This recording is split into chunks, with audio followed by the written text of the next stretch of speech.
Hello friends, I am Dr. Brajesh Gupta. I am a prosthodontist and I make videos on dentistry.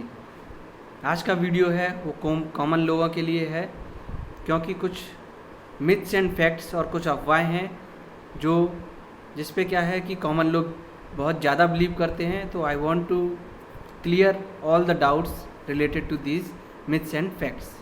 तो इसको जानने के लिए आप ये वीडियो को पूरा देखिए। ओके, सो चलिए स्टार्ट करते हैं फर्स्ट फैक्ट के साथ। द फर्स्ट वन, जब भी आप किसी पेशेंट को ये एडवाइस करते हैं कि आपको दांत निकलवाना है तो उसका क्या क्वेश्चन आता है कि दांत निकालने से कहीं आंखें तो ख़राब नहीं हो जाती। ठीक है, ये बिल्कुल भी सच नहीं है। दांतों का और आँखों का कोई ऐसा रिलेशन नहीं है। ठीक है, दांतों की नर्व सप्लाई और ब्लड सप्लाई अलग होती है दांत आँखों से, तो दांत निकालने से आँखों पर कोई भी इफेक्ट नहीं पड़ता है। दूसरा, दांत क्लीन कराने से दांत हिलने लगते हैं। आधा सच है आधा झूठ है। अगर आपके दांत पहले से ही हिल रहे हैं और उनके ऊपर डिपॉजिट्स होना स्टार्ट हो गया है तो जो डिपॉजिट्स होता है, जो हार्ड होता है, वो दांतों को मजबूत रखने का काम करता है, लेकिन उनको टाइट रखता है। लेकिन उसकी वजह से प्रॉब्लम क्या होती है कि आपके गम्स ख़राब होते हैं, बोन ख़राब होती हैं और आपके मुंह से बैड स्मेल आना स्टार्ट हो जाती है। तो जब भी डॉक्टर या डेंटिस्ट उसको क्लीन करता है तो जो दांत आपके ऑलरेडी हिल रहे थे वो हिलना स्टार्ट हो जाते हैं। ओके। तीसरा, जब भी किसी के दांतों में कैरीज होती है और डेंटिस्ट उसको एडवाइस करता है कि आप रूट कैनाल करा लीजिए, तो उनका कुछ प्रीवियस एक्सपीरियंस होता है, वो ख़राब होता है रूट कैनाल से रिलेटेड, और वो कहते हैं रूट कैनाल कराने का कोई फ़ायदा ही नहीं है।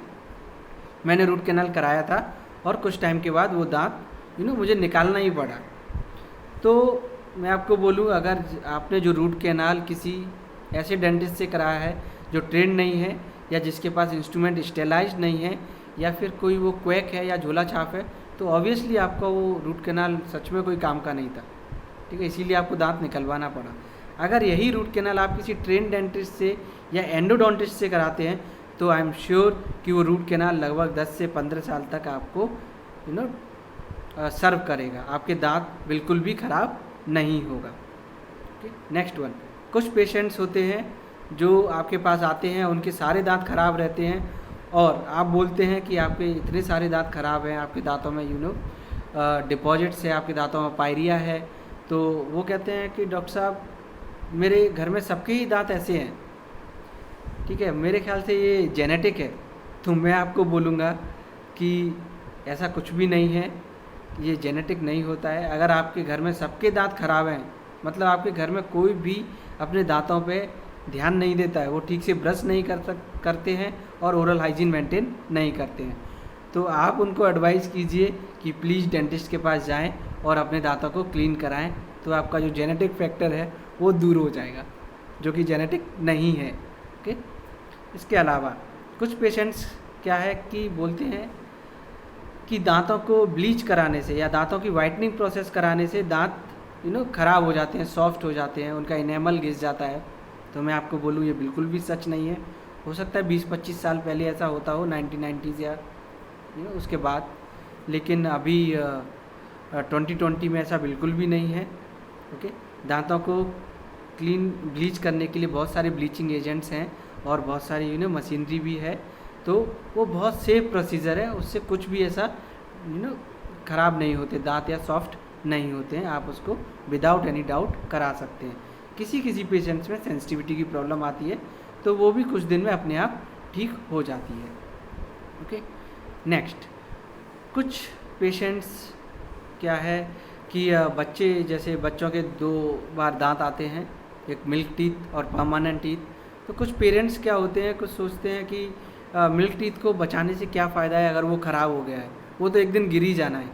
ठीक है, तो मैं आपको बोलूँगा कि परमानेंट टीथ आने की पोजीशन और टाइम जो आपके मिल्क टीथ हैं वो डिसाइड करते हैं। तो आप ट्राई कीजिए कि आप मिल्क टूथ बचा सकें।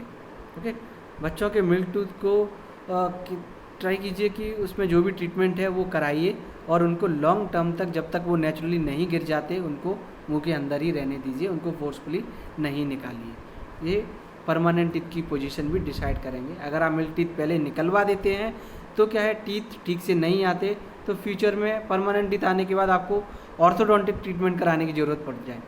तो बेटर है कि prevention is better than cure, तो उनको बचा के ही रखिए। ओके, इसके अलावा क्या होता है कि बहुत सारे लोग कहते हैं कि डेंटिस्ट से एक बार दांत निकलवा लिए तो आपको बार बार दूसरे दांत भी निकालने पड़ते हैं। तो आई टेल यू कि बिल्कुल भी सच नहीं है। एक दांत दूसरे दांत से बिल्कुल अलग रहता है। ओके, एक दांत जो है डिफरेंट बोनी सॉकेट में होता है, दूसरा दांत डिफरेंट होता है, उनके बीच में कोई भी कांटेक्ट नहीं होता है। अगर आपका एक ख़राब है दांत जिसको निकालना ही है तो प्लीज़ आप उसको निकलवा लीजिए और आपके बाकी दांतों को आप बचा सकते हैं। अगर जो दांत निकाला है उसको आप रिप्लेस करा सकते हैं, इम्प्लांट लगवा सकते हैं, आप फिक्स्ड पार्शियल डेंचर करा सकते हैं। ओके, तो इस तरीके का ट्रीटमेंट प्रोटोकॉल्स हैं। इसके अलावा क्या है, कुछ लोग कहते हैं कि मेरे दांत सारे ख़राब हो गए हैं क्योंकि मैं चॉकलेट और मिठाई बहुत ज़्यादा खाता हूँ। तो ये आधा सच है। अगर आप मिठाई और चॉकलेट्स खा रहे हैं तो आपके दांत ख़राब होंगे ही होंगे, अनटिल अनलेस आप मिठाई और चॉकलेट खाने के बाद उनको क्लीन नहीं करते हैं। ठीक है, मैं भी मिठाई और चॉकलेट्स खाता हूँ, मुझे एक्चुअली काफ़ी पसंद है।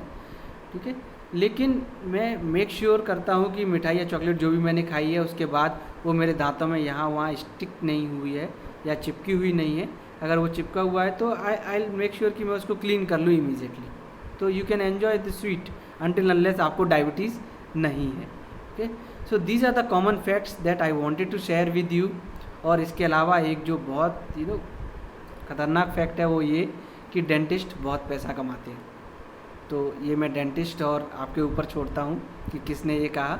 ये डिपेंड करता है आपका परसेप्शन कि बहुत कितना होता है। ठीक है, so this is the information I wanted to give you. If you feel this video is helpful to you, please give like to my channel, share it and subscribe it. Thanks for watching.